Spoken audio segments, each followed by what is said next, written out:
धार्मिक तणाव निर्माण झालेला आहे, पोलिसांना लाठीचार्ज करावा लागलेला आहे.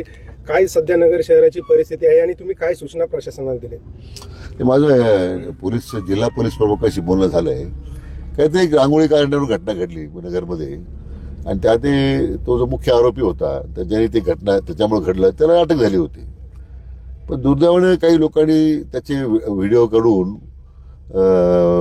सर्क्युलेट केले. त्याचा परिणाम शेवटी मुकुंदनगर वगैरे भागातून काही लोक आले.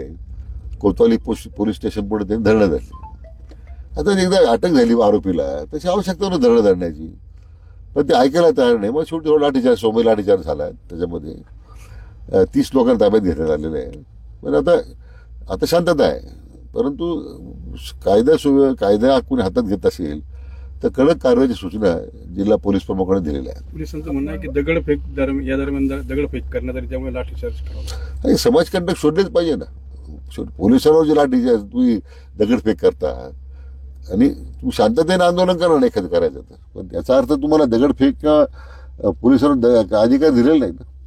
तर सगळ्या जे त्या CCTV त्या व्हिडिओमध्ये सापडतील जे आरोपी जे लोक असतील सगळ्यांना आरोपी करावा अशा सूचना दिलेल्या आहेत. अफवांवर विश्वास ठेवू नका असं आव्हान पोलिसांनी केलंय. तुम्ही देखील काय जिल्ह्यातीलही नागरिकांना काय आव्हान कराल सर्व धर्मीय? नाही, याच्यामध्ये खरं तो हिंदू मुसलमान वादच नव्हता. जो मुलगा अटक झाला तर कार्य होतेच ना.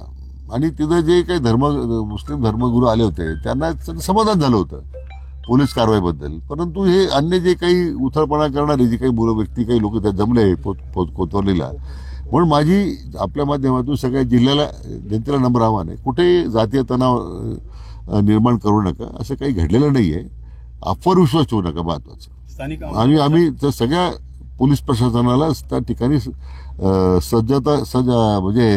सज्ज राहण्याचे आदेश दिलेले आहेत. परंतु ती वेळ येणार नाही, म्हणजे आम्हाला कुठं कारवाई करावी लागेल अशी परिस्थिती येऊ नये म्हणून एवढीच विनंती की अफवावर विश्वास ठेवू नका. यावरून देखील पुढच्या काळात राजकारण होण्याची शक्यता आता निर्माण झाली. अनेक जणांची वक्तव्य देखील येत आहेत.